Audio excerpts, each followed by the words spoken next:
लगता ऐसा है कि पाकिस्तान क्रिकेट पर कोई ऐसा मनहूस साया आ चुका है कि हम जो सोचते हैं वो उल्टा पड़ जाता है।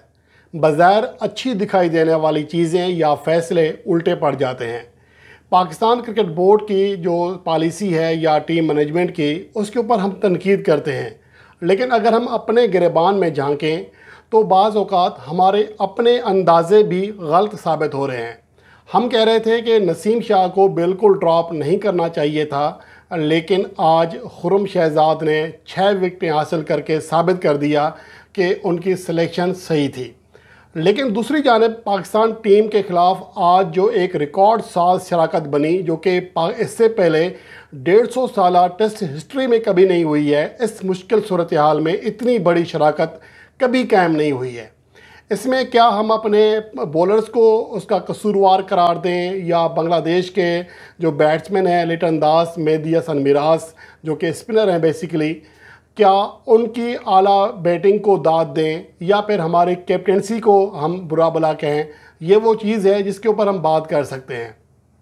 और उसके अलावा इब्रार अहमद, जिनकी वापसी के हवाले से, जिनके ना खिलाने के हवाले से हम शोर कर रहे थे, आज इब्रार अहमद बिल्कुल फ्लॉप हुए।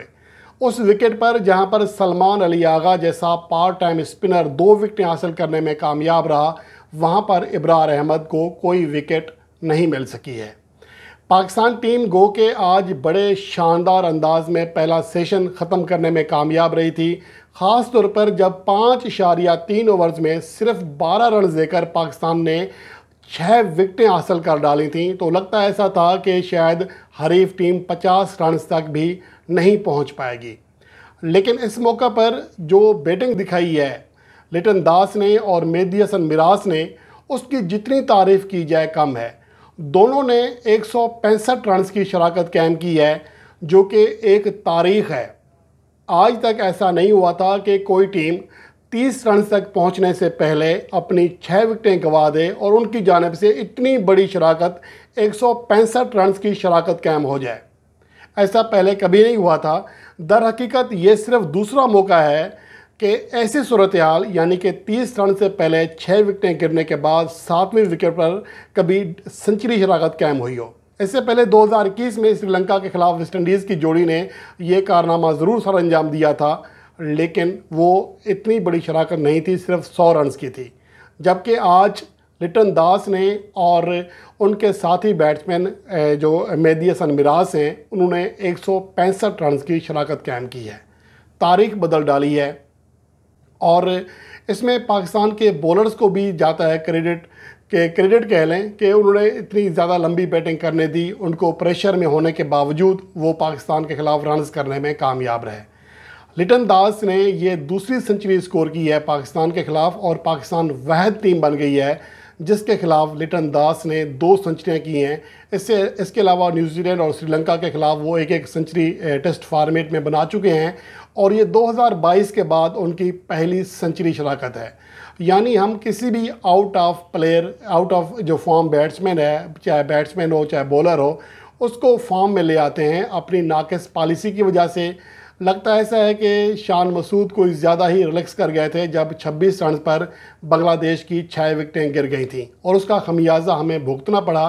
तो यहाँ पर कैप्टनसी के ऊपर भी सवालात खड़े होते हैं कि इस कदर शानदार पोजीशन के बावजूद पाकिस्तान टीम कैसे बैक फुट पर चली गई। अब अगर बात करें तो बांग्लादेश की टीम जो कि 262 रन बनाकर ऑल आउट हुई है, मजमूई तौर पर उन्हें सिर्फ 12 रन के खसारे का सामना करना पड़ा।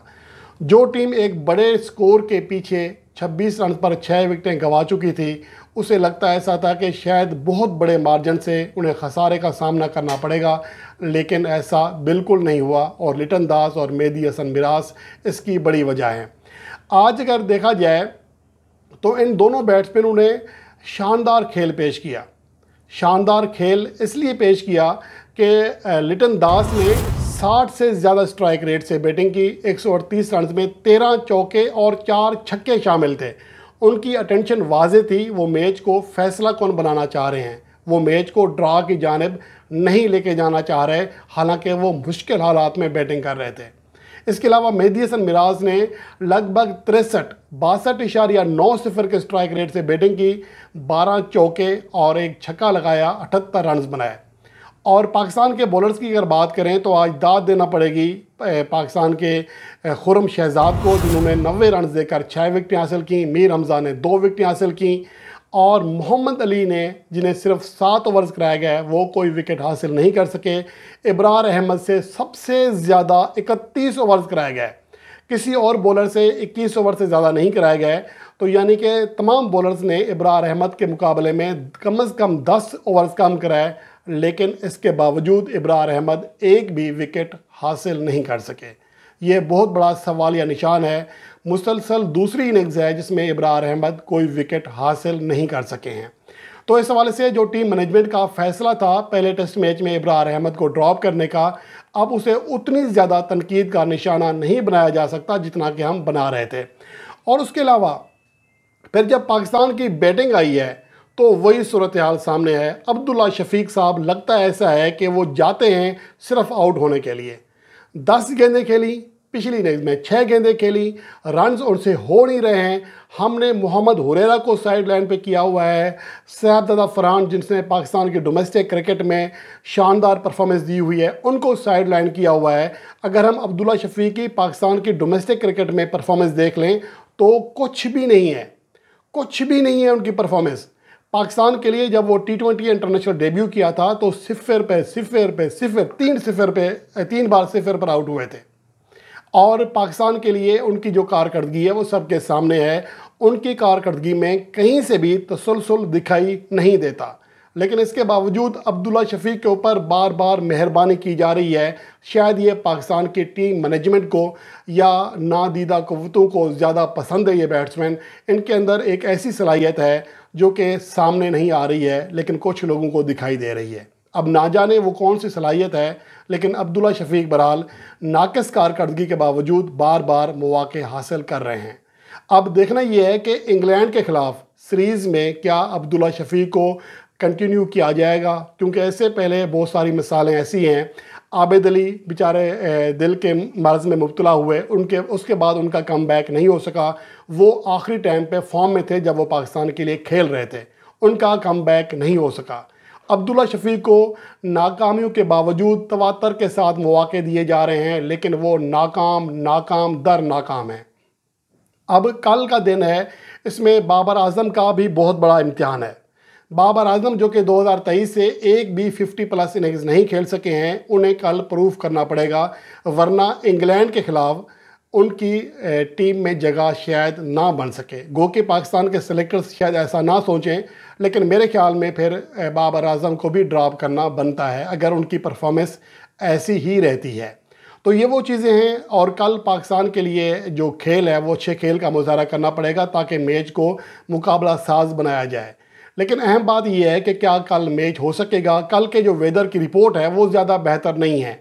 आज और कल जो गुजर गया, कल सिर्फ 3% बारिश का इम्कान था और बारिश नहीं हुई है। कल पाकिस्तान और बांग्लादेश की टीमें जब चौथे दिन के लिए रावलपिंडी के ग्राउंड में मैदान में उतरेंगी वहाँ पर, तो बारिश का इम्कान 54% और 4.2 मिलीमीटर बारिश की पेशगोई की गई है।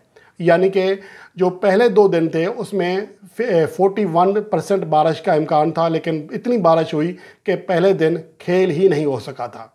तो अब देखना ये है कि जब 54% बारिश का इम्कान है तो क्या चौथे दिन का खेल हो सकेगा, जबकि 5वें दिन इससे भी ज़्यादा बारिश की पेशगोई है जो कि 92% है। पहले 94% थी, 2% कम हुआ है चांस, लेकिन 38 मिलीमीटर बारिश जो है उसकी पेशगोई की गई है। तो इम्कान यही है कि कल जितना खेल हो सकेगा वही होगा। 5वें दिन शायद इस टेस्ट मैच को ना ले जाया जा सके, इस मैच 5वें दिन का खेल शायद ना हो सके।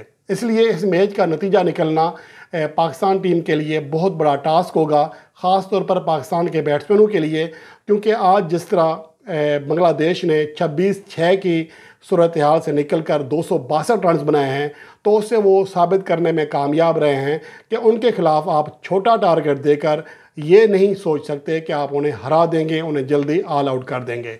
इसलिए पाकिस्तान को भी बड़ा स्कोर करना है, तभी पाकिस्तान टीम जीतने का ख्वाब देख सकती है।